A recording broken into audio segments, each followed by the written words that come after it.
안녕하세요. 저는 문화인류학을 하면서도 평생을 중동을 제 필드로 해서 살았고요. 저는 현장에 가면은 하루 5번 예배 철저히 봅니다. 그리고 라마단 단식 때 단식도 하고요. 왜냐하면 이제 인류학이라는 게 이너서클에 들어가서 그 사람들과 함께 살아가면서 1차적 체험을 통해서 문화적 현상을 공부하는 학문이기 때문이지요. 근데 제가 이제 40년 동안 그곳에서 살면서 부닥끼면서 체험했던 어떤 현장의 모습과 또 귀국해서 학생들을 가르치면서 또 국내에서 우리가 접하는 어떤 해외 매체 언론들 사이에는 너무 문화적 공백과 간극이 큰 거죠. 그래서 이제 이런 간극을 좀 우리가 어떻게 지성적으로 메꿔갈까, 끊임없는 고민의 연장선상에 있고, 그런 면에서 MENA 이제 중동 북아프리카 지역의 현황을 역사적 얘기보다도 오늘의 기점을 중심으로 함께 여러분과 생각을 나누는 그런 시간이었으면 좋겠습니다. 첫 화면이 이게 지금 이 시각 메카의 모습입니다. 보통 한 300만 명이 몰려드는 사진 많이 보셨겠지만 이 1400년 만에 처음으로 맞이하는 종교적 변곡점입니다. 그리고 우리는 한국 사회에서 지금 코로나가 어떤 경제적인 문제, 또 어떤 위생과 건강, 어떤 혐오와 고립, 이런 우리 문제에 몰입해 있지만 동시대 지구촌에서도 정말 상상을 초월하는 놀라운 문화적 변화들이 일어나고 있다. 이제 1400년 만에 처음으로 성지순례가 이제 중지되었고, 라마단 단식 이후에 이제 축제가 금지되었고, 철저히 어깨와 어깨를 맞대고 보는 대면 예배가 사회적 거리두기 예배라는 경험하지도 못했던 이제 새로운 것들이 사실 이슬람 사람들 예배 볼 때 이 어깨와 어깨와 이제 떨어지면은 공간이 생기면 이게 사탄의 통로가 돼서 예배가 무효가 됩니다. 그래서 이제 사회적 거리두기 2m씩 거리를 두고 예배를 보는 것이 과연 이것이 종교적으로 유효한가? 신이 나의 예배를 받아줄 건가는 첨예한 이 종교적 논쟁이 이 시각 진행 중에 있습니다. 아주 좀 이제 보수성이 강한 사람들은 그건 말도 안 된다. 이게 무슨 예배냐? 이렇게 주장하는 강경파가 있는 반면에 신이라는 게 다 절대성인데 그건 우리 마음을 알아주시니까 이거는 종교적으로 용인된다 하는 논쟁이 이제 벌어질 정도로 예배, 단식, 성지순례라는 것이 이슬람에서는 일상으로 지켜야 되는 절대적 이제 종교 의무가 이게 흔들리게 되는 이 사람들 그래서 이걸 거의 영적인 패닉 상태에 빠졌다 이런 주장을 하는 우리 바깥의 세상에서도 이 소위 말하는 이제 이 코로나 팬데믹이 가져줬던 엄청난 변화들이 있다. 오늘 좀 이따 얘기를 이제 하고 우리가 역순으로 가장 따끈따끈한 현재적 시점에서 거슬러가는 여러분의 관심도에 따라서 지금 이 시각 중동은 이제 조 바이든이라는 이제 새로운 인물이 미 대통령 당선인이 되면서 과연 이제 새로운 중동의 변화는 어떻게 진행될 거고 어떤 나라와는 좋아하고 어떤 나라는 싫어하면서 이것이 우리 사회에 끼치는 영향은 뭘까? 이런 고민들이 또 관심들이 여러분 앞에 놓여 있을 것 같고요. 영어로 in general, Biden's past position indicate a somewhat cooler approach to Turkey, Israel, and Saudi Arabia, and a warmer approach to Iran than Trump policies. 다 아시겠지만 딱 한마디로 내가 글을 찾다 보니까 그렇게 이렇게 키워드를 이렇게 잘 압축해 놓구나. 바이든의 그 과거에 했던 발언을 미뤄보면 굉장히 터키, 이스라엘, 사우디가 냉랭한 관계를 가질 거고 또 이란은 상대적으로 트럼프 정책에 비해서 굉장히 유화적이고 프렌들리한 관계를 가질 거다. 이게 정답입니다. 정확한 이제 예측이고요. 이미 미국은 이제 탈중동 군사 개입 최소와 또 개입하지 않겠다는 불개입 원칙을 오래전부터 유지해 왔고 탈중동화를 가속하고 있습니다. 왜? 현재 미국은 중동으로부터 석유 한 방울도 수입하지 않습니다. 미국은 이미 세계 최대의 에너지 생산국이고 세계 최대의 에너지 수출국이 되었습니다. 세계 1위입니다. 지난 50년 동안 이 석유라고 하는 미국의 절대 국익을 지키기 위해서 국제법을 위반하고 유엔 안보리 결의안을 거치지 않고 다른 모든 나라의 불편한 희생을 감수하고라도 아프가니스탄 침공하고 이라크 전쟁하고 시리아 내전에 개입하고 이라크 침공하면서 알카에다나 IS 같은 정말 천인공노할 이런 괴물 집단을 만들어냈던 하나의 이제 배경이 되기도 했던. 근데 이제 석유가 필요하지 않는 중동에게 중동을 미국은 어떻게 다룰까요? 전혀 달라져야 되겠잖아요. 그래서 이제 탈중동 정책이 현실화 가속화되고 있는데 이런 큰 흐름에 대해서는 이 조 바이든 당선자도 트럼프의 행정부의 정책으로부터 크게 달라지지는 않을 거다. 이해가 가시죠? 다만 미국이 빠져나가는 그 공백을 누가 메꿀까요? 빠져나가는 것만큼 그 공백을 러시아와 중국이 메고 갈 겁니다. 그런데 세계 2위의 에너지 생산국 수출국이 러시아고 3위가 사우디쯤 됩니다. 그런데 미국이 아직도 계속 에너지 패권을 유지하기 위해서는 세계 2위 블록과 3위 블록이 미국이 빠져나간 공백에서 합종 연행한다면 이건 또 미국에게는 참을 수 없는 도전적이고 위협적인 결과가 되지 않겠어요? 이제 이걸 어떻게 이제 관리하고 숨고르기를 하고 어떤 단계적인 정책을 펼까? 이 차이에 불과할 것 같습니다. 근데 최근에 우리가 중동에서 있었던 놀랄만한 변화 중에 하나는 어떤 적대적 이해 당사자였던 뭐 쉽게 말하면 철전지 원수였던 이스라엘과 아랍 국가들이 대규모 외교 관계를 수립하고 평화 무드로 돌입하는 이런 변화가 있었지 않습니까? 이 바레인과 아랍에미리트가 이스라엘과 전격적으로 수교하고 수단도 수교했고 지금 카타르, 쿠웨이트, 오만 이런 나라들이 이제 이스라엘과 수교를 기다리고 있고 저는 프록시 국가라고 그러죠. 이 위성 국가들의 이스라엘과의 관계를 보고 또 국내 여론의 동향을 예의주시하면서 시기가 무르익었다고 생각하면 마지막으로 사우디와 이스라엘이 수교하면서 중동 전체는 완전히 패러다임이 바뀌는 새로운 냉전 체제가 구축되는 찰나에 이제 그 모든 이런 기조를 드라이빙하고 오리엔테이션하고 만들었던 마스터 플래너가 이제 트럼프였던데 트럼프가 물러나고 조 바이든이 왔을 때 이런 구도는 계속될 건가 바뀔 건가 무효화할 건가 이런 이제 빅 퀘션이 있잖아요. 어떨 것 같습니까, 여러분? 변화 없을 것 같습니다. 미국의 중동 정책은 지난 70년 동안 그대로입니다. 그거는 이스라엘 이익에 대한 절대적인 보호이죠. 그죠? 그래서 약간의 온도차와 강약의 차이는 있겠지만 이스라엘이라는 미국의 전략축을 통해서 중동을 관리하겠다는 기본 외교 정책은 바뀌지 않을 거다. 따라서 이스라엘과 아랍 간의 외교관계 개선을 통한 신중동 전략적 정책 기조는 조 바이든이 와도 계속될 수밖에 없다. 다만 자, 미국이 중동에서 빠져나가면 이제 유일하게 미국의 이익을 무조건 대변해 줄 수 있는 믿을 수 있는 동맹은 이스라엘 하나밖에 없잖아요. 근데 이스라엘은 22개 아랍 국가에 둘러싸여 있는 굉장히 좀 리스크가 많은 지정학적으로 그래서는 이제 지속 가능한 안전 궤도를 구축하기가 어렵겠죠. 그래서 미국이 중동에서 빠져나가는 그 공백을 계속 관리하기 위해서 비교적 경제적으로 군사적으로 밀착 관계에 있는 친미 아랍 왕정 국가들과 이스라엘을 연대시켜서 이제 새로운 구도를 만들어 놓고 미국이 이제 빠지려는 거고 그 연대를 강화하기 위해서는 적대적 이해 당사자인 아랍과 이스라엘이 연대를 할 수 있는 동기부여가 모티베이션이 약하잖아요. 그래서 그걸 할 수 있는 강력한 가상의 적이 필요한 겁니다. 그게 이란이죠.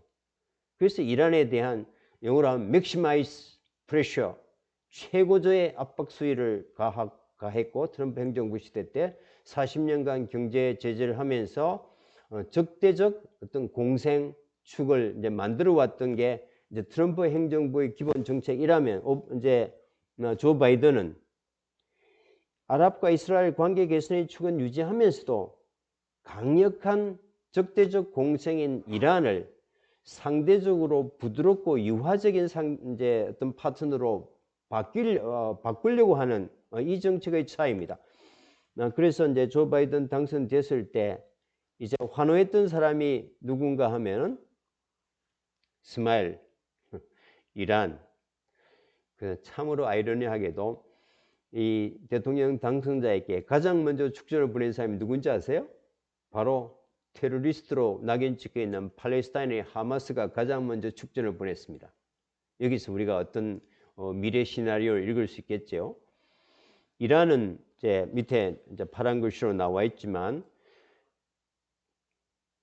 우리가 이제 이 지정학적 위치를 보면 이란이 어떤 나라인가 하면요, 여러분 석유 나라 6개 나라, 이 GCC 나라라고 그래요. 사우디아라비아, 쿠웨이트, 카타르, 오만, 바레인, 아랍에미리트 6개 나라잖아요. 6개 나라 인구 다 합해봐야 이란 인구 반도 안 됩니다. 우리가 이제 규모의 경제를 놓치고 있는 거고, 이란은 인구 8천만 명에 28세 미만의 청년층 인구가 전체의 64%에 도달하는 세계에서 가장 젊고 다이나믹한 프로덕티비티를 가지고 있어요. 그리고 세계 원유 3위에 천연가스 1위에 2억 명을 먹여 살릴 수 있는 농산물이 자급자족되는 나라입니다. 그러니까 이제 지금까지 석유 때문에 사우디나 일부 왕정 국가에 올인했던 미국 외교 전략 축이 이제 석유가 필요 없을 때 그 나라 때문에 석유가 없는 아랍을 계속 지금처럼 관리할 건가? 아니면 그 6나라를 합한 것보다 더 큰 어마어마한 미래 시장인 이란을 미국 편에 끌어들여서 서로 윈윈하면서 메가 시너지를 내는 게 좋을까? 결론 나오죠. 그래서 오바마가 적대적 이해 당사자인 이란과 전격적인 핵 협상을 타결한 겁니다. 이것도 미국 혼자서는 해서는 안 되니까 러시아와 중국을 포함한 안보리 상임이사국 5개 나라와 P5죠. 거기도 실질적인 세계 경제 강국인 독일까지 끌어들여서 6나라가 이란과 전격적인 핵 협상을 타결한 겁니다. 이게 이제 세계의 딜이라 그러고 전 세계가 박수를 쳤죠. 그 조건은 이제 이란이 핵 무기를 포기하고 산업용 핵 프로그램은 인정하고 IAEA 사찰을 받는 조건으로 투명성을 유지하고 핵 무기 프로그램을 포기하는 대신에 이제를 풀어서 경제적인 숨통을 트겠다. 이 빅딜이죠. 근데 트럼프가 당선되자마자 맨 먼저 한 게 이란과의 핵 협상을 전격적으로 일방적으로 파기해버렸습니다. 그래서 이제 조 바이든이 이거는 굉장히 잘못된 정책이다 라고 해서 자기가 당선되면 이걸 이제 이제 포괄적 공동 행동 계획이라는 이제 JCPOA 이 체제를 복귀하겠다라고 이제 선언했고, 또 이 경선 과정에서도 여러 번 언급했습니다. 그런 면에서 이제 이란은 40년간 최고제의 압박 때문에 지금 뭐 생필품 공급이 안 되고 이 사람의 민생이 거의 그냥 뭐 절단이 40년간 목조였다고 생각해 보세요. 거의 뭐 숨을 쉴 수 없는 질국의 상태에서 특히 트럼프가 더 강화해서 이제 죽을 지경이었는데, 그래서 이제 조 바이든이 되면 이 핵 협상을 복원하겠다고 그러니까 지금 가장 큰 수혜자는 이란이 될 수밖에 없는 거죠. 근데 뭐 조금 더 이제 전문적으로 가면 이미 2018년 미국이 빠져나가면서 이란도 우라늄 농축을 시작해서 2015년 핵 협상이 타결될 때 그 상태보다는 건너기 힘들 정도로 멀리 나가버렸어요. 그래서 완전한 복귀, 또 원점에서 다시 시작하는 그런 이제 협상은 힘들겠지만 적어도 이란에 대한 압박을 완화하면서 이제 어떤 강력한 적대적 공생자로서 이란이 아니라 미국에 끌어들여서 서로가 윈윈하는 방법을 찾아내려고 하는 것이 이제 소위 말하는 바이든 행정부의 새로운 정책 기조다. 이게 가장 큰 변화인 것 같습니다. 그러나 이란에게는 미국은 영원한 사탄이고 그레이트 사탄입니다. 그 사람들의 표현에 의하면 이게 트럼프가 되든 오바마가 되든 사탄이 천사가 될 수는 없잖아요. 갑자기 그런 면에서 축제 분위기나 축전도 안 보내고 아무 표정도 없는 겁니다. 그러나 속으로는 이 기쁨을 주재하기 어려운 게 지금 이제 이란의 상황이다. 그래서 팔레스타인과 이란이 가장 큰 기대를 이제 하고 있다 이렇게 말씀드렸습니다. 그럼 가장 힘들어하는 나라가 어딜까요? 빨간 걸 사우디아라비아, 터키입니다. 왜 그럴까요? 특히 이제 이 사우디는 뭔가 하면은 사우디가 이란과 결탁하면서 이제 만들었던 새로운 냉전축의 기본 철학이 이란이라는 새로운 강력한 적으로부터 왕정을 보호하고 새로운 군사 협력을 도모하고 있는데 갑자기 공격의 대상이 되어야 될 이란이 하나의 협력축이 미국과 관계가 개선된다면 이 모든 정책적 철학이 무너지잖아요. 이게 이제 거의 피아스코에 가까운 이제 혼란이 생기게 되고 지금 생기고 있습니다. 두 번째 문제는 이 바이든 당선자가 끊임없이 지금 사우디의 가장 큰 문제가 경제적인 문제, 정치적인 문제가 예멘 내전에 너무 깊숙이 개입하고 있습니다. 그 대리 전쟁을 치르고 있는데 예멘 내전 개입에 대해서 바이든 행정부가 일관되게 비난했고 또 우리가 주어졌던 무기를 가지고 예멘 민간인을 학살하는 행위에 대해서 용납할 수 없다. 그래서 예멘으로 향하는 미국 무기에 대한 선적을 금지할 정도로 강력한 불개입을 촉구해왔기 때문에 이것도 사우디에게는 굉장히 이제 힘든 하나의 압박 요인이다. 마지막으로 뭐 기억하시겠습니다만 이 사우디 언론인 자말 카쇼카지가 이스탄불 총영사관에서 정말 상상할 수 없는 잔혹한 방법으로 이제 살해당하는 사건이 생겨서 미국 CIA 최종 조사에 의하면 그 살해 사건의 배후에 MBS 그 무하마드 빈 살만의 그 젊은 왕세자가 직접 지령에 의한 직접 몸통으로 CIA 최종 보고서가 나왔습니다. 그걸 트럼프가 사우디와의 특수관계 때문에 사우디와의 특수관계는 그겁니다. 잘 꼬드겨서 이스라엘하고 정상화를 갖는 건 하나이고 두 번째는 뭔가 하면 석유 관계로 미국과 사우디의 관계는 이미 끝났습니다. 사우디 석유를 가장 많이 수입해가는 나라가 지금은 중국입니다. 그러니까 중국이 최대 고객이 됐죠. 이제 석유 문제는 끝났습니다. 그건 뭘까요? 무기 거래입니다. 미국이 세계에 수출하는 미국 전체 무기 수출 10대 국가 중에서 7개가 중동 국가입니다. 그 중에 미국 전체 무기 수출의 35%, 3분의 1 이상을 사우디아라비아 한 나라가 사갑니다. 어마어마한 시장이죠. 그리고 아랍에미레이트, 카타르, 터키, 이집트 이런 나라들이 다 옛날에는 한국과 이스라엘이 1, 2위를 다푰데 지금 우리는 다 5위권 밖으로 쳐졌고 이제 중동 국가들이 미국 무기의 중요한 구매자가 된 겁니다. 그래서 이제 이런 문제 때문에 이 끔찍한 이 살해 사건에 대해서 트럼프 행정부가 덮어버린 겁니다. 인권 문제를. 근데 조 바이든 문제가 이 문제를 가지고 트럼프를 굉장히 비난하고 이번 이제 경선 과정의 토론에서도 이걸 가지고 막 싸웠습니다. 그래서 이제 결국 MBS에 대한 책임과 사죄를 요구하고 인권 문제에 대한 명확한 입장을 밝히지 않는 한 어떤 민주주의와 어떤 인권 국가로서 미국과 정상적인 관계는 없다. 이게 조 바이든의 확고한 생각이기 때문에 예멘 내전, 그 다음에 이제 이 사우디 언론인 카쇼카지 살해 사건, 또 이란과의 밀접 관계에 대한 사우디의 불편함, 이 세 개 때문에 현재 중동 국가에서 유일하게 축전을 보내지 않고 눈치를 보는 게 지금 사우디입니다. 그만큼 불편하다는 얘기죠. 터키는 나토 맹방입니다. 그 다음에 나토 군사력의 거의 대부분이 지금 터키에 집중해 있고 뭐 걸프 전쟁을 한다, 이라크를 공격한다, 미국의 모든 중동의 군사 정책에서 그 발전 기지는 터키입니다. 나토 기지가 거기 있기 때문에.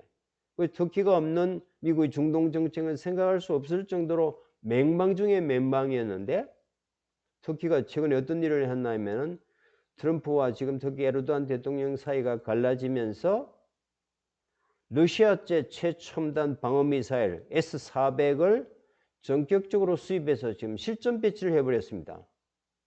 이게 말이 되는 소리예요.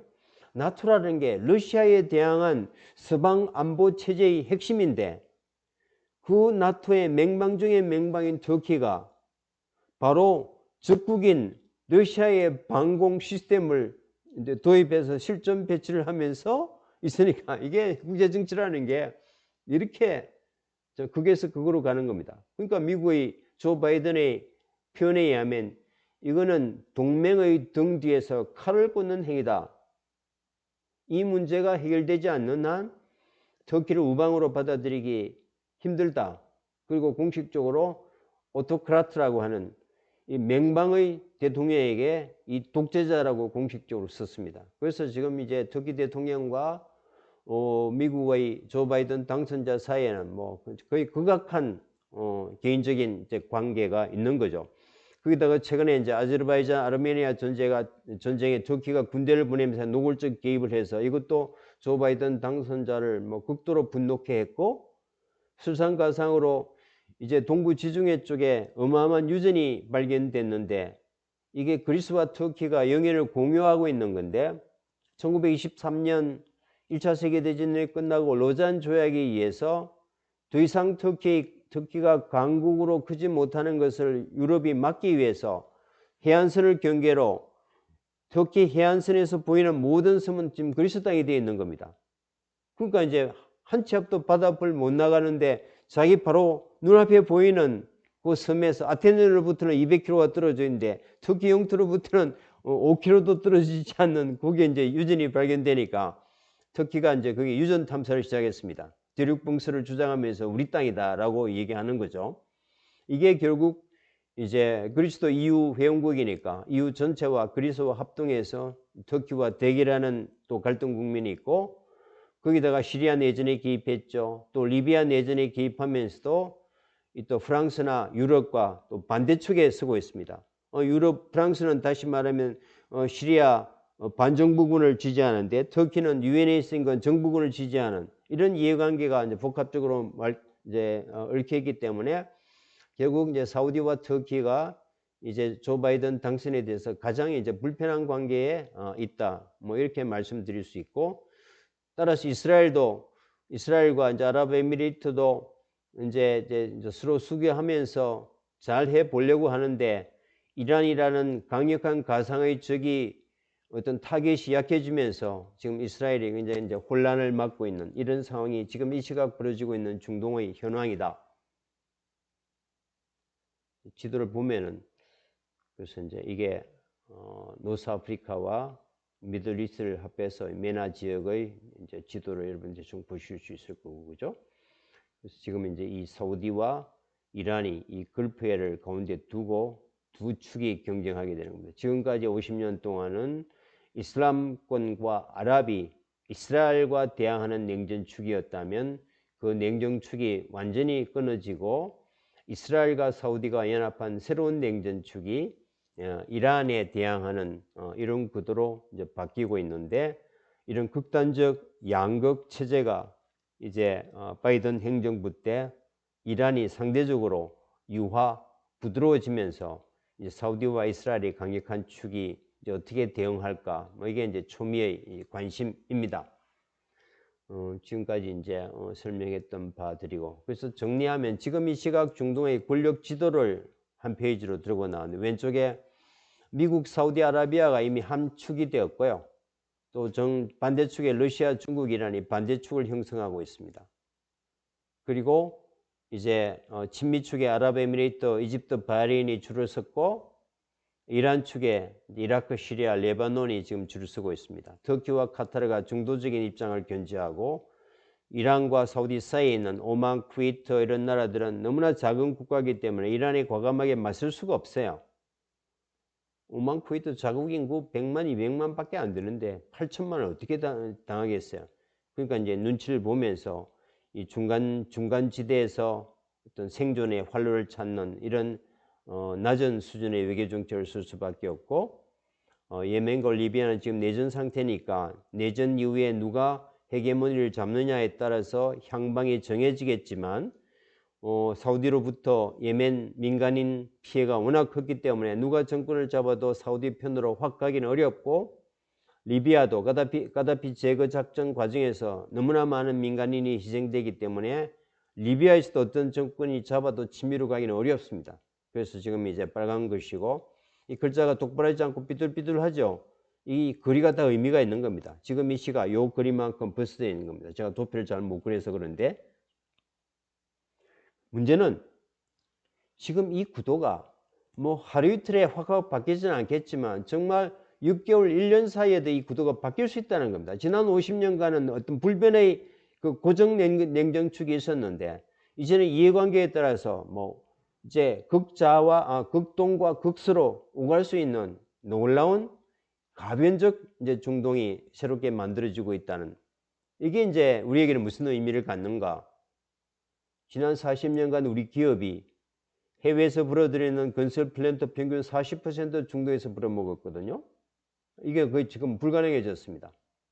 예를 들면 쿠웨이트에서 조단이 큰 공사를 하고, 거기서 이제 그 장비와 인원을 철수시킬 수 없어서 옆에 아랍에미리트, 사우디, 이란 도미노 수주를 했거든요. 그래서 이제 40년간 평균 70% 플랜트를 중동에서 불어먹었는데, 이건 이제 거의 불가능해졌습니다. 카타르에서 공사를 하고 옆에 있는 아랍에미리트에 못 갑니다. 지금 외교관계가 단절돼서 국경이 차단되어 있습니다. 사우디로 못 갑니다.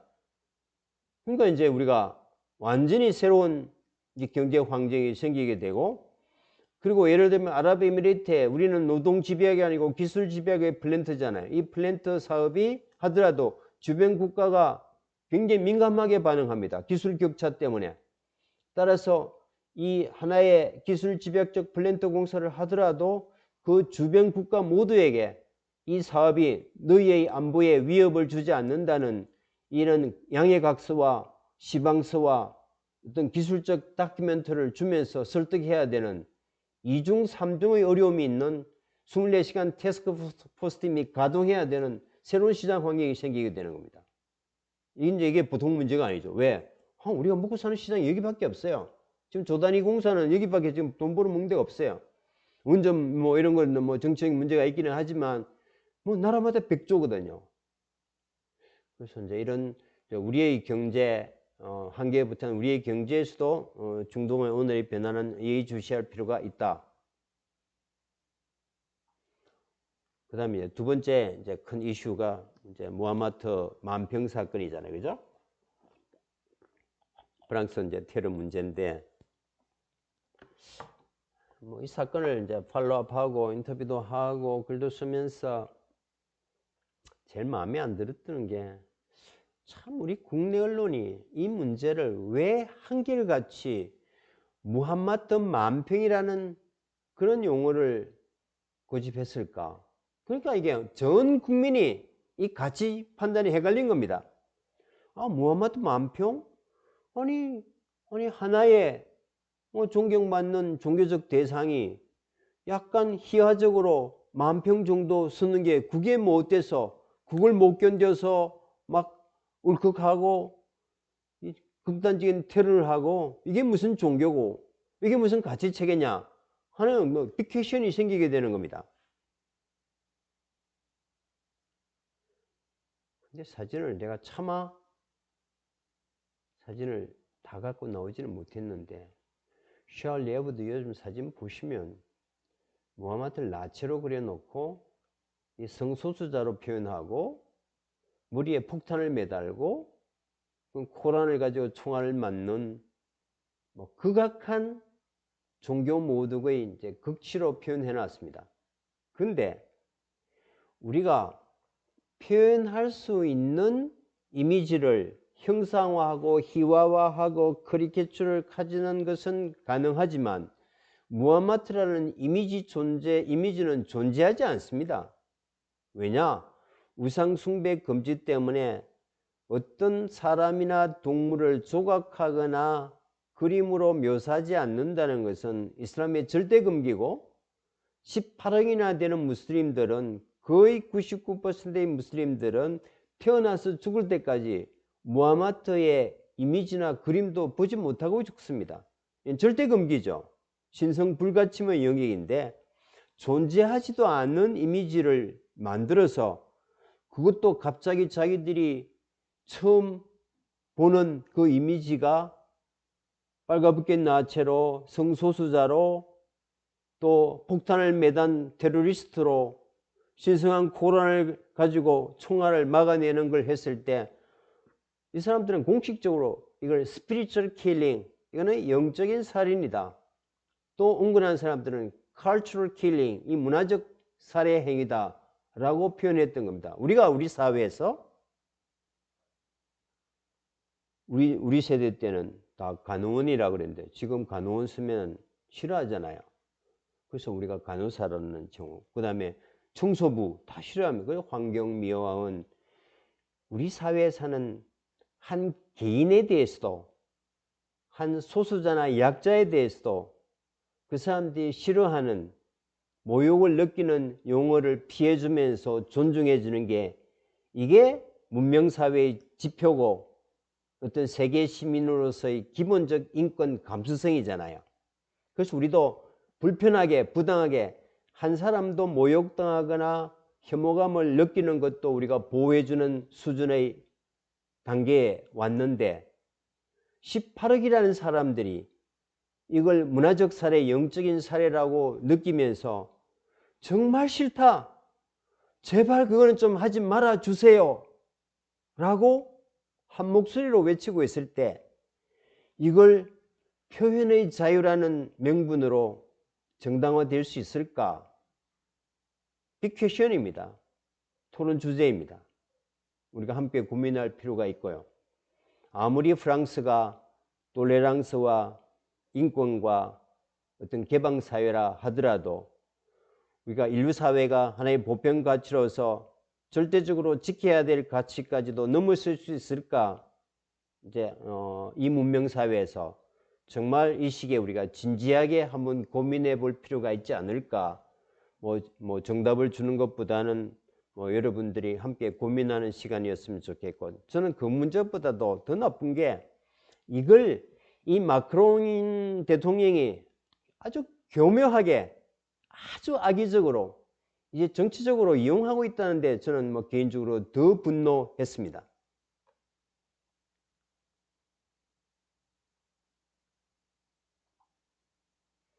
자료를 보니까 마크론이 약간 중도 좌파로서 2017년 집권할 때 60%의 압도적인 지지로 최연소 대통령으로 당선되지 않았습니까? 근데 집권 1년 만에 2018년에 23%로 몰락하고 지금 코로나 팬데믹으로 어떤 사회가 어떤 지도자를 중심으로 뭉쳐야 되는 그 사회적 분위기 속에서 지금 한 33% 정도 회복됐다고 하니까 절반 정도죠.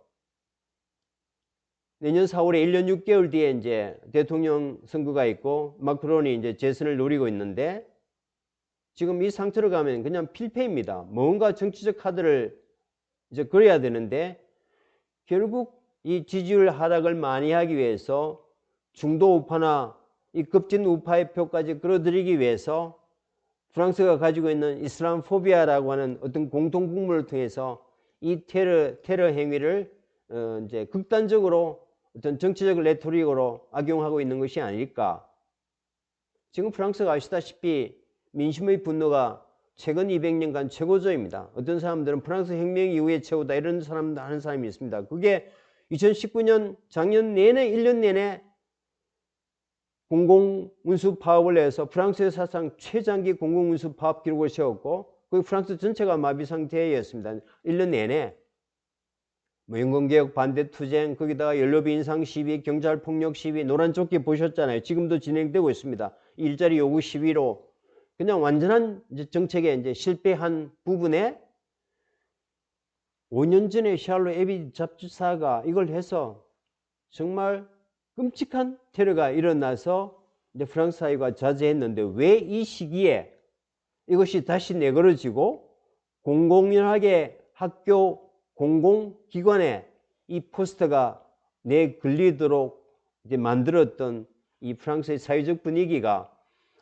저는 정말 용납할 수 없는 어떤 정치적 메커니즘이 깔려 있는 것이 아닐까 뭐 이런 생각을 하게 됐고요. 근데 이런 이제 강의를 하다 보면 제가 가장 많은 질문 중에 하나가 야, 그건 이슬람 테러인데 왜 그게 프랑스가 문제냐?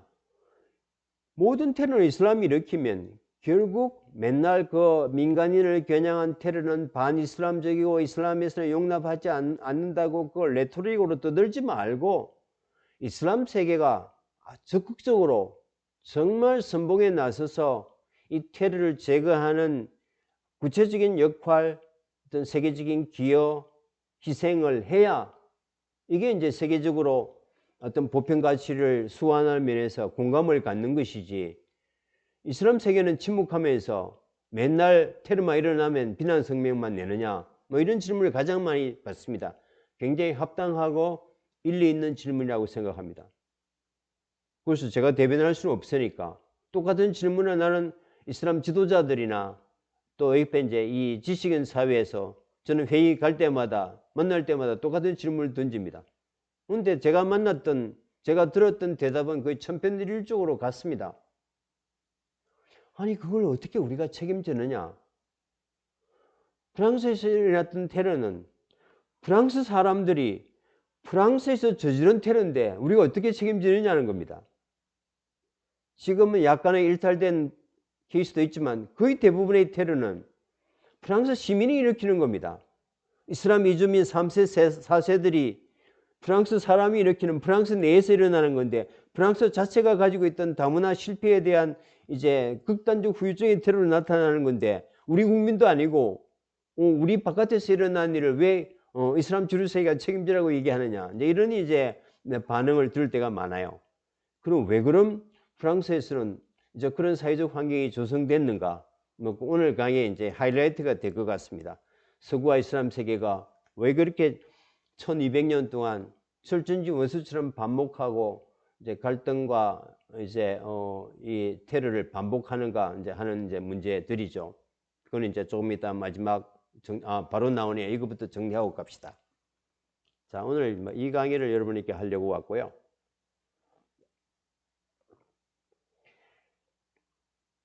왜 서구는 이슬람을 그렇게 미워할까요? 이슬람 포비아가 이슬람 혐오증이 이슬람 공부증이잖아요. 그럼도 이슬람은 자기가 약자면 약자답게 1%의 성장 가능성도 없으면서 왜 고개를 빳빳이 들고 서구에 저항하고 대항하는가? 이런 문제, 역사 공부를 한 5분 합시다. 632년에 무하마드가 죽고 예언자가 이슬람이 북아프리카에 상륙합니다. 650년경에 이집트, 리비아, 튀니지아, 알제리, 모로코 차례로 50년 만에 북아프리카 전역을 석권합니다. 파죽지세죠. 왜냐하면 그 당시 이슬람이 동로마 제국과 사산조 페르시아라는 그 당시 세계의 두 슈퍼파워를 동시에 무너뜨리고 성장한 정치 세력이었기 때문에 그 당대 이슬람 정치 세력에 범접할 경쟁자는 남아있지 않았기 때문에 파죽지세입니다. 모로코 끝까지 왔어요. 갈 데가 없어요. 서쪽에는 대서양, 오른쪽에는 지중해, 남쪽에는 사하라 사막에 놓여 있으니까 갈 필요가 없잖아요. 그래서 이 지브롤타라는 좁은 해협을 뚫고 711년에 스페인, 지금 스페인 이베리아 반도에 진출합니다. 굉장히 이런 식입니다. 711년 통일신라 초기입니다. 이 지브롤타라는 것은 이 해협을 건넜던 아랍 장군의 이름입니다. 20년 만에 732년에 프랑스 파리까지 갑니다. 파리가 무너지면 유럽 전체가 끝입니다. 이슬람화됩니다. 지난 1400년 세계사 최대의 미스터리 중에 하나는 한 번 이슬람화된 지역은 1400년이 지난 지금까지 고스란히 이슬람으로 남아있는 겁니다. 이게 세계사 최대의 미스터리입니다. 유럽이라고 예외일 수는 없잖아요. 근데 프랑스 파리가 무너지면 속수무책입니다. 그래서 732년 그 당시 프랑크 왕국의 군주였던 샤를 마르텔이 유럽 연합군을 결성해서 북상하는 이슬람 군대를 막아서 결사항전합니다. 바로 파리 코앞인 교회인 뚜르와 부아티에서 여기서 기적적으로 이슬람 군대를 막아내는 데 성공합니다. 이게 유럽의 이슬람화를 막았던 대쾌거입니다. 따라서 유럽 10대 전사에는 뚜르와 부아티의 전투는 반드시 들어갑니다. 그렇지만 그 후 800년 가까이 이베리아 반도 대부분은 이슬람의 지배를 받습니다. 정확하게 781년 1492년 이사벨라 여왕이 스페인을 되찾을 때까지 1월 2일 날 마지막 이슬람 왕궁이었던 알함브라 궁전이 스페인에게 넘어가고 그의 팔을 콜럼버스가 신대륙을 발견하게 됩니다. 780년간 이슬람의 지배를 받았죠. 그리고 프랑스 남부와 이탈리아 남부가 200년에서 230년간 아랍의 지배를 받습니다. 액상프라빈스, 아비뇽, 마르세유, 니스, 모나코 200년 가까이 아랍의 지배를 받습니다. 마르세유 아랍 도시입니다. 지금도 마르세유 전체 인구의 약 40%가 아랍인입니다. 니스 아랍 도시였습니다. 지금도 니스 전체 인구의 약 25%가 아랍인 이주민들이 차지하고 있습니다. 근데 여러분 이번에 니스에서 테러 났을 때 그 세상에서 환상적인 지중해의 아름다운 해변에서 그 부티크와 카페가 늘어선 그 로맨틱한 것에서 테러리스트들이 저렇게 휘젓고 다닌다 이런 생각만 하신 분들 많았지만 원래 거기는 테러리스트의 원상이었습니다. 수백 년 동안 바로 지중해를 건너서 북아프리카가 파리보다 더 가까이 있습니다. 그런 역사적인 우리가 어떤 배경이나 그런 깔려있는 엉어리들을 조금 이해할 필요가 있고요. 그리고 1453년 동부전선이 뚫립니다. 콘스탄티노플이 이교대인 터키, 오스만 터키에 멸망하면서 무너집니다. 동부전선이 뚫리면서 그리스, 몬테네그로, 알바니아, 보스니아, 불가리아, 세르비아 다 이슬람화됩니다. 몇 년? 400년 이상 이슬람의 지배를 받습니다. 발칸반도를 북상해서 헝가리, 루마니아를 뚫고 드디어 1683년 비엔나까지 공격합니다. 비엔나가 3차례 공격당합니다. 그 당시 유럽 최강국이었던 오스트리아 합스부르크가의 심장부인 비엔나가 3차례 공격당합니다. 여기서도 결사항전합니다. 비엔나가 뚫리면 저 스칸디나비아 북쪽까지 속수무책입니다. 정말 군마를 잡아먹고 1세대에 의하면 5인 제비 복귀를 해서 동료의 시신을 먹으면서까지 항복하지 않고 버팁니다. 그래서 겨울이 다가오자 폴란드에서 8만의 기적같은 원병이 도착하고 추워서 떨고 있던 오스만 군대가 스스로 철군하면서 비엔나가 살아납니다. 따라서 1683년이라는 것은 이슬람에게는 정복의 극점이었지만 유럽에게는 전쟁과 위협과 공포의 극점이었겠죠. 그런데 지브롤터 해협이 뚫리는 711년부터 비엔나가 공격당하는 1683년까지 거의 1000년 동안 유럽은 이슬람 세계를 이기지 못했습니다. 레판토 해전 같은 부분적 승리는 물론 있었겠지만요. 여러분 한번 상상해 보십시오. 그 스설프는 중세 기독교 유럽 세계가 이교도 이슬람으로부터 1000년 가까이 지배당하고 모욕과 모멸감에 치를 떨었다. 상상이 안 되시죠? 이게 오늘날 유럽이 이슬람 세계에 대해서 갖고 있는 이슬람 포비아, 이슬람 공포증, 이슬람 혐오증의 역사적 불이입니다. 제가 보기에는 이건 교육을 통해서 치유될 수 있는 건 아닙니다. 이건 뼛속에 녹아있는 DNA입니다. 그런데 우리는 역사적으로 단 한 번도 이슬람 세계와 불편한 관계를 가진 적이 없어요. 그래서 유럽이 이슬람 세계를 바라보는 관점과 한국이 이슬람 세계를 바라보는 관점이 근원적으로 달라야 되는 역사 공부의 기초입니다. 그건 다른 문제고, 제국이 망해도 보통 100년은 간다고 그러잖아요. 1683부터 100년간은 치열한 냉전 시기가 다가옵니다. 스페인과 포르투갈이 라틴 아메리카를 식민 경영하고, 동남아가 네덜란드, 포르투갈이 동남아시아, 영국, 인도를 식민 통치하고, 프랑스가 아프리카를 식민 통치하면서 이제 무한의 물자와 노예 사냥과 자원의 약탈을 가지고 물량 중심의 이제 자본주의가 형성되면서 과학 무기 기술이 하면서 서서히 이슬람과 서구가 힘의 강약이 뒤바뀝니다. 그래서 그걸 중동사에서 그 시점을 이제 1798년 나폴레옹의 이집트 정복을 그 시점으로 봅니다. 1798. 나폴레옹의 이집트 정복을 기점으로 힘의 강약이 이제 뒤바뀌는 거죠. 그 후 200년 가까이 모든 이슬람 세계가 단 한 지역의 예외 없이 서구의 지배를 떠받습니다. 동남아까지요. 인도네시아, 네덜란드 지배받고 필리핀 남부 이슬람 술탄국 스페인 지배받고 그 당시 인도는 무굴 제국 이슬람 국가였잖아요. 인도 무굴 제국 말레이시아 영국 지배받고 아프리카 전역과 모로코, 알제리아, 튜니시, 프랑스 지배받고 리비아, 이탈리아 지배를 받습니다. 이집트와 중동 전역이 영국과 프랑스가 분할 지배합니다.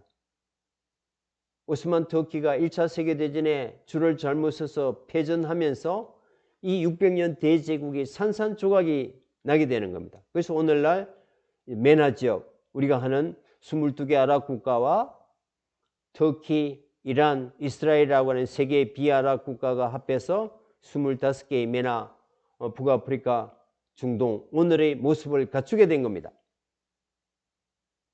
자, 여기서 우리가 굉장히 근원적이고 상식적인 질문을 하나 던져봅시다.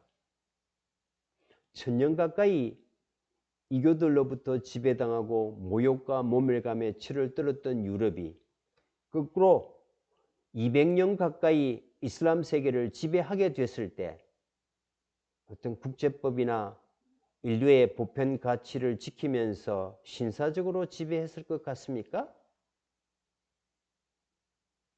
스페인과 포르투갈이 역사적 이해관계가 전혀 없던 라틴 아메리카에서 어떤 짓을 했나요? 절멸시켰잖아요, 문화를. 마야 잉카를. 프랑스가 아프리카에서 어떻게 했나요? 노예 헌팅을 하면서 1억 가까운 인명을 초토화시켰습니다. 영국 인도에서 어떻게 했나요? 간디가 자강운동을 할 때 물레를 돌리니까 오른손으로 돌리니까 물레를 못 돌리고 오른손 검지손가락 100만 명의 오른손 검지손가락을 잘랐습니다. 뭐 다 기록에 나오는 거죠. 그런 짓을 하면서 소위 말하는 식민시대 물량적 팽창주의를 이제 문명의 이름으로 자행했던 유럽이 1000년 동안 이교들로부터 억눌리고 모욕과 모멸감에 치를 떨었던 이슬람 세계를 거꾸로 지배하게 됐을 때 그 약탈, 고문, 인종, 청소, 민족, 언어, 말살이라는 것은 거의 표현을 불가능하게 합니다. 근데 우리는 한 번도 배워본 적이 없어요. 적어도 4억에 가까운 메나 지역의 사람들의 그 아픔과 역사적 기억과 고통조차도 저는 인류학자가 생각하는 역사는 이런 겁니다. 역사란 한 문화 공동체 구성원 전체가 절절히 살아내간 삶의 궤적의 총량이 역사입니다. 그 문화 공동체 전체가 가지고 있는 생생한 축적된 역사적 경험의 총체가 역사입니다. 따라서 모든 문화권은 다른 역사적 기억과 다른 역사 인식을 가지고 있는 겁니다. 이걸 우리는 지금까지 철저히 강대국, 지배자, 식민자가 만들어 놓았던 자료와 이론과 교과서를 통해서만 배워왔습니다. 이건 뭐 잘못됐으니까 역사를 되돌리자. 어떻게 되돌립니까? 우리가 뭐 이제 서구와 협력 체제 속에서 대한민국이 탄생하면서 조선 말기의 어떤 폐쇄성 때문에 우리가 글로벌 흐름을 놓쳤고 그 결과 정말 일제의 잔혹한 식민지 경험을 했고 이제 150년간의 이제 단절, 일제 식민지를 통해서 이런 단절과 고립과 쇄국의 그 틀에서 벗어나서 나와 다른 생각, 다른 가치를 가진 글로벌에 눈뜨게 준 사람이 누굽니까? 바로 배제학당, 연세학당, 이화여대를 중심으로 미국계 미션 스쿨이 만들어주고 그 사람들이 가져왔던 교과서를 번역해서 우리가 세상을 배우기 시작했고 지금도 오랫동안 우리에게 세계사 이꼴은 서양사였습니다. 이걸 뭐 잘못됐다. 그거는 우리가 태생적, 숙명적 태생이 그랬으니까 그걸 우리가 뭐 버릴 수는 없죠.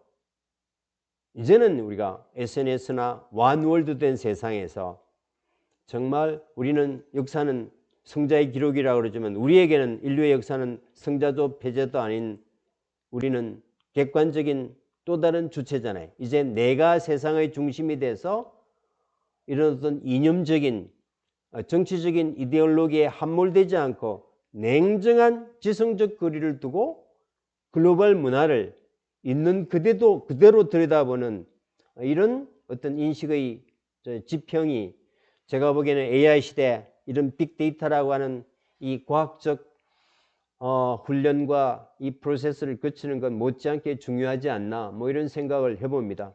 그래서 많은 사람들이 질문을 던졌습니다만은 한국 사회의 이슬람 포비아 문제도 뭐 그런 면에서 우리가 분석한다면 어쩌면 같은 피지배의 역사적 운명을 많은 부분 공유하고 있으면서도 최고의 경제적 이익은 거기서 얻으면서도 지금 이란에서 대장금 시청률 6개월 평균 시청률이 90.2%를 기록했습니다. 최고의 한류 열풍 코리아를 좋아하고 한국 브랜드를 미친 듯이 골라 팔아주고 조단위 대규모 공사는 한국 업체들이 그냥 묻지마 수주하고 한국을 자신의 롤 모델로 가까이 다가오고 싶어 하는데 우리는 국민 전체가 적대적 이해 당사자로 또 어떤 편견과 오류 속에 내버려고 가는 이런 왜곡된 지식의 구도 속에서 이제 서구와 똑같은 이슬람 포비아가 우리 사회에 이제 만연되면서 이제 작년에 500명의 예멘 난민이 들어왔을 때 한 2달 동안 온 나라가 뒤집혀지는 이런 우리가 불편한 경험을 하게 된 것이 아닐까. 경제적인 면을 봤어도 저는 뭐 기업 강연을 많이 하는 편입니다만은 21세기 이제 경영 철학의 이제 기본 중에 기본이 뭘까요? 철저한 고객 가치, 고객 중심으로 가잖아요. 그러니까 그 고객이나 시장이 가지고 있는 역사적 아픔과 인식과 그런 기억을 우리가 이해하고 접근하는 것과 그 사람들을 지배하고 눌렀던 사람들의 논리와 어떤 역사적 인식으로 그 문화권을 들여다보는 것하고는 정말 차이가 많이 난다. 이것은 해도 되고 안 해도 되는 이제 선택의 문제가 아니라 어떤 생존의 문제로 접근하지 않으면 안 될 거다. 지금 현재 이슬람권 인구가 얼마 전에 나왔던 세계 최대 여론조사 기관인 피우 리서치 센터 2020 잠정 통계에 의하면 지금 19억으로 나와 있습니다. 이슬람 국가로 유엔에 가입하고 있는 나라가 정회원국 기준으로 57개국입니다. 19억 57개국, 지구촌 4분의 1에 해당되는 세계 최대 단일 문화권입니다. 이 지구촌 4분의 1을 이 적대적 이해 당사자로 만들어 놓고 우리가 글로벌 전략을 얘기를 하고 어떤 미래지향적 어떤 인식의 지평을 논의한다는 자체가 저는 허구는 아닐까 뭐 이런 생각을 참 많이 하게 됩니다. 마지막으로 뭐 최근 제가 이제 혐오에 대한 이제 얼마 전에 뭐 TNC 재단에서 혐오에 대한 컨퍼런스를 대규모로 했습니다만 그걸 이제 자료 조사를 하면서 이제 혐오나 이런 이제 편견이 가져다 주는 이 끔찍한 사회, 역사적으로 우리가 9명의 학자들이 함께 이제 논의를 했는데 홀로코스트도 그 중에 하나였고 이제 패스트가 만연했을 때 유대인들이 희생양으로 이제 패스트가 한 2천만 명이 죽으면서 전체 유럽 인구의 3분의 1이 희생당했지만 그 당시 유대인으로 확인된 사람도 다 죽습니다. 역사에 묻혀 있지만 그러한 유대인들을 악마로 보는 이 지독한 혐오와 어떤 민족에 대한 편견이 결국 이제 히틀러의 나치 정권에 와서 홀로코스트라는 어떤 집단 제노사이드로 이제 마무리되었고 그 당시 유럽은 다 이 제노사이드에 대해서 방관하거나 침묵하잖아요. 이것이 이제 유럽 전체가 가지고 있는 유대인에 대한 하나의 어떤 공범의 그러한 원죄의식. 그래서 이스라엘이 국제법을 위반하고 유엔 안보리 결의안을 지키지 않고 온갖 일탈적 행위를 해도 유럽은 감히 이스라엘 문제에서만은 국제사회에서 반대표를 던지거나 비난하지 못합니다.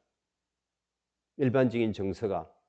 만약에 이스라엘에 대해서 강력한 반대 선봉했으면 항상 모든 유대 언론들이 총동원해서 홀로코스트 때 너 어디서 뭘 하고 있었지?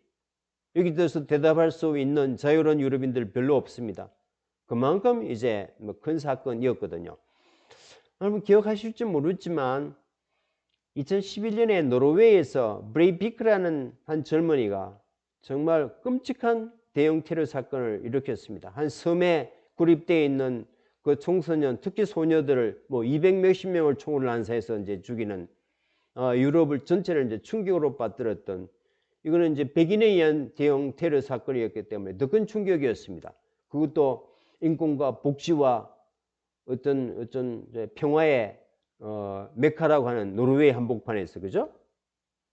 근데 그 뒤에 이제 많은 심리학자나 사회학자, 인류학자들이 이제 그 문제에 매달렸는데, 얼마 전에 이제 어떤 글을 읽으니까 이게 프로파일러가 이제 브레이브이크에 대한 인터뷰를 하고 이걸 조사해 놓은 게 있었는데, 물론 백인 우월자이고 아주 외국인 이주민에 대한 이 편견과 정오감이 굉장히 강했던 학생 때부터 사회성이 별로 없었던 모양이에요. 학교에 가서 어느 날 이제 친구로부터 사회성이 없으니까 왕따를 당하고 집단 폭행을 당합니다. 끔찍하게 이제 매 맞고 있는데 아무도 주변 아이들이 도와주지 않는데, 거기서 한 학생이 과감하게 뛰어들어서 친구들을 해치고 그 친구를 끌어안고 구해줬다는 거죠. 그게 터키계 이주민 학생이었대요. 자기가 그렇게 경멸하고 정화하던 터키계 이주민으로부터 자기가 구출을 받았다는 게 이 친구로서는 견딜 수 없는 어떤 트라우마였던 겁니다. 보통 같으면 이제 자기가 가지고 있던 이주민에 대한 편견이 오히려 해소되고 친근할 수 있는 계기가 됐지만, 워낙 강한 혐오감이 때문에 그게 트라우마로 남았고, 사회성이 부족하다 보니까 여성에 대한 혐오감이 오버랩돼서, 왜냐하면 만나는 여자친구들 안 만나주고 뭐 이렇게 프로포즈를 하다마다 거절당하니까 외모에 대한 컴플렉스에서 미국까지 가서 성형수술을 하고 옵니다. 미국까지 가서 성형수술을 해서 거기에서 성형수술하면 소문나니까 왔는데도 상황이 개선되지 않으니까 이주민 여성에 대한 극동적 혐오가 결국 이런 끔찍한 이제 테러로 이제 일어날 수밖에 없었다. 이게 이제 오늘날 이제 프랑스 문제로 다시 돌아가서 이제 우리가 이걸 이제 제가 마무리하려고 하면,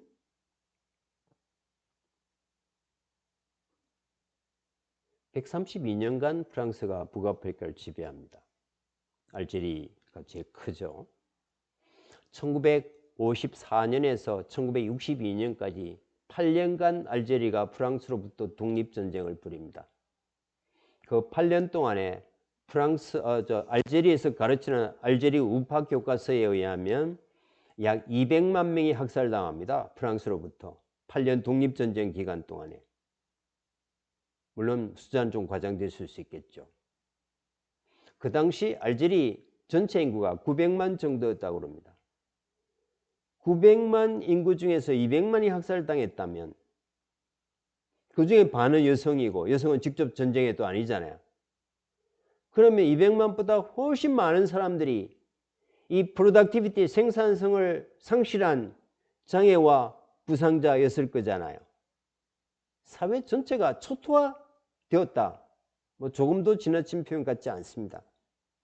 거기서 살아남은 70만 내지 80만의 알제리 사람들이 프랑스로 끌려가서 오늘날 프랑스가 일어나는 단단한 저금 노동력의 기초가 됩니다. 오늘 프랑스는 이렇게 해서 일어납니다.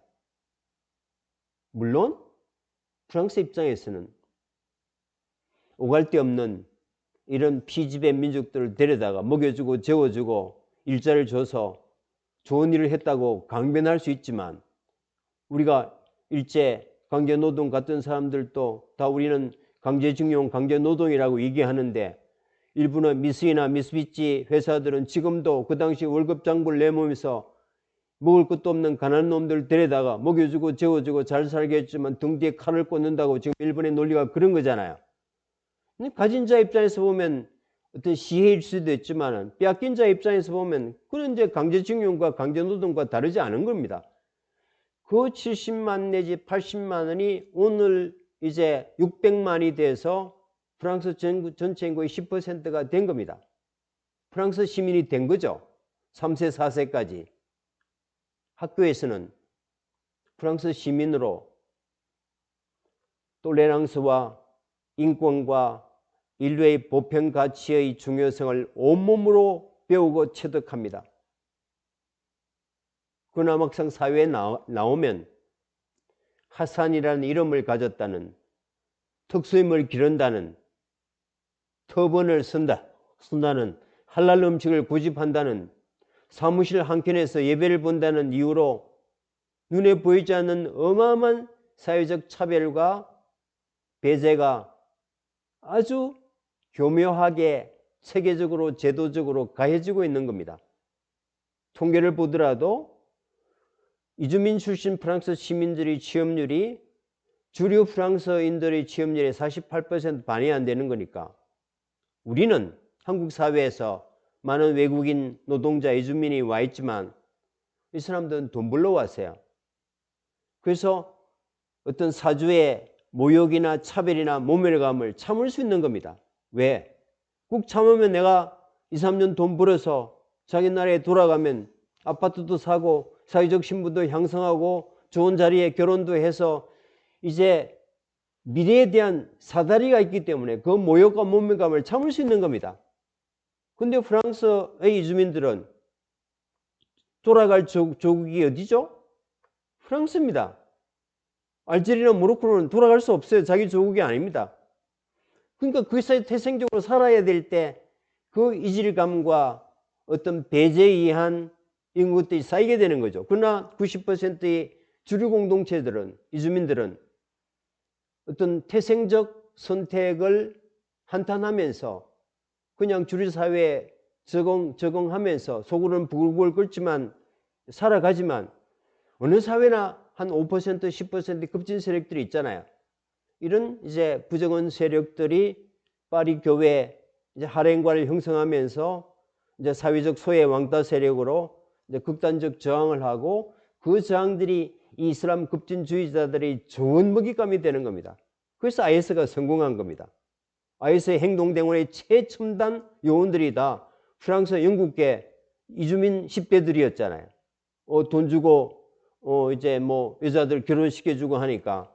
그래서 결국 이 문제는 이제 프랑스가 책임져야 되는 역사적 과거가 있는 겁니다. 이 지배 피지배라고 하는 이런 끔찍한 역사적 관계를 우리가 고려하지 않고 here and now, 지금 현재 이 시각 프랑스에서 벌어지고 있는 그런 일탈된 행위를 우리가 분석하고 접근하면은 적확한 어떤 대안과 이제 미래 예측이 잘 안 되는 거란 말이죠. 그래서 이제 이런 긴 역사 속에서 오는 문제를 바라다보고 그랬을 때 우리에게 어떤 인사이트를 줄 건가, 그리고 우리 사회에 다문화는 어떻게 가야 될까 하는 좋은 시사점도 이제 가질 수 있지 않을까, 뭐 이런 이제 문제 의식을 가지고 일단 오늘 강의는 여기서 일단 1시간 정도 됐으니까 마무리하고요.